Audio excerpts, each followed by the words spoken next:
Okay, we are going to run over time, but I am going to try to finish the rest of the cranial nerves. So vestibulocochlear nerves, we will cover more when we talk about the sense of hearing, but cranial nerve 8. So the vestibular branch, this is involved in balance and equilibrium. We will cover that at the end of the semester. And the cochlear branch, this is involved with with sense of hearing. Now, these are the three main branches. So again, the cochlear branch goes to the cochlea. The vestibular branch goes to these structures that are involved in your sense of movement and balance and equilibrium. But this is the part that actually detects your sense of hearing. So balance and blood pressure during movement. And this is one way I think of it. The vestibular branch, if you have something wrong with your vestibule or that vestibular branch of your cranial nerve, you're going to have problems with balance. And what also starts with V, so I think of it like a V versus vestibular damage with that, you're going to get vertigo. And what's the eighth letter of the alphabet? Yeah, letter H, right? So this is the way I think of it. So H for hearing, or how many notes in the octave? Total notes is 8 notes, right? So this is the way I remember it. So eighth letter of the alphabet is H, 8 notes in the octave. So your sense of hearing is carried by the vestibulocochlear nerve. So this is cranial nerve number 8. That's my mnemonic for it. Now, glossopharyngeal nerves, so cranial nerve 9. So these are mixed sensory and motor to the head and neck, but pharyngeal sounds like pharynx, again, that part of your throat, right? Right. So then glosso, I forgot if we covered that during the muscle parts, but glosso or gloss refers to is a root word meaning tongue. So tongue, the posterior 1/3 of it, the back 1/3 is also innervated by the glossopharyngeal nerve. And that's also your pharynx as well. And gag reflex. This is largely the glossopharyngeal nerve is primarily responsible for your gag reflex. So if you have some object touching your throat and it causes you to gag, this is like one of the involved in it. So as you can see, this cranial nerve 9 innervates the tongue and also the pharynx as well. So this is why we have it glossopharyngeal. Now, I haven't gone to the site forever, but this is another way I memorized it. Like I think I created this mnemonic like 4 years ago. So there used to be a website called 9gag, and this is the way I remember think of it. It's 9gag reflex, so glossopharyngeal is number 9. And also like you can think of 9 kind of looking like a G as well. So glossopharyngeal also starts with a G. So this is the way I remember it. Glossopharyngeal, cranial nerve 9, 9 gag reflex. All right, so then vagus nerve, cranial nerve 10s. When we covered the autonomic nervous system, this is one of the major nerves could be the major nerve of the parasympathetic nervous system. But so I like to think the vagus and the term vague, it means like to wander. So this is why the root word for the vagus means it's the wanderer. So it's both sensory and motor and affects this is why I want you to associate with the vagus nerve. Vagus nerve, when you think vagus nerve, you think of the internal organs. It's the longest nerve of the autonomic nervous system. That's why it's very important because all these internal mechanisms and homeostatic mechanisms you don't think about, they're controlled by the vagus nerve. And what we have here, so the vagus nerve, it shows it part in this picture right here, but it's not the only part of the vagus nerve.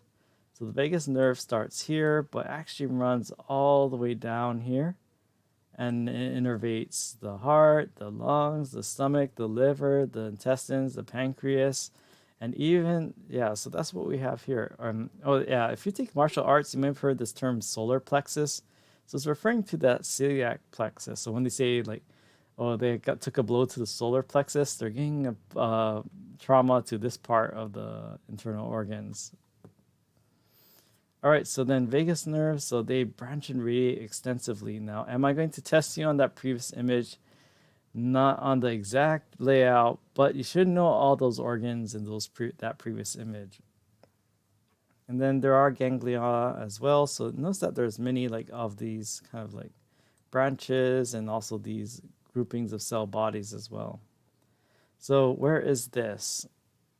So this is vagus, right?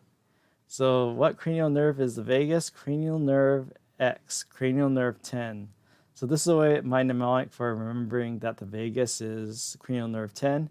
Vagus is X rated. So again, X is 10 in Roman numerals. So another way I associate vagus with the other vagus is things like that. If you have a relaxing vacations, your heart rate slows down. So the vagus innervates the heart. And I think like, okay, Vegas buffets, you eat yourself crazy and then you fill up your stomachs and your intestines. So also important in digestion as well. And then smoky casinos in Vegas, this is where I kind of stretched the mnemonic a bit. So remember, like, or sometimes the air in Vegas can get kind of dry and arid, so it's going to affect your lungs. So the Vegas also affects your lungs as well. Drinking in Vegas, now it's not directly linked to the vagus nerve, but I think, okay, when you drink, you give your liver a workout. Your Vegas also innervates the liver. And Vegas is exciting. So this isn't talking about like the internal organs. Now we're talking about vasovagal syncope. So this is a sudden spell of fainting. So I think of it that way. Vegas is so exciting, it can cause you to pass out. So sometimes you might have heard the neurocardiogenic syncope or neurocardiogenic syndrome, referring to generally the same thing. So another name for the same thing. So it's a sudden spell of fainting and unconsciousness, and many possible triggers. Don't worry about knowing this laundry list right here. So many things like stress, standing for long periods, or if you're like my friend, he's a big, like 6'3", 280-pound Hawaiian guy who works out. I think he stood up really fast, and then all of a sudden, like his partner saw him like fall right onto, right, let's fall like a big redwood onto the poor. I know his poor Okinawan wife, but yeah, just right onto them. But yeah, he fell like a big tree supposedly. So due to, and I'll explain why. So visual stimuli. Some people they faint at. If you've heard of people fainting at the sight of blood, this is the mechanism behind it, and also heat exposure as well. So if you've ever seen someone faint, I mean, this is, or how about this? Like you've probably seen all the memes, but look at her right there. I think this is Wendy Williams said later that she was overheated in her costume. That's why she fainted. But look at her drop. I mean, that is real. Like just the way she just drops like a sack of potatoes.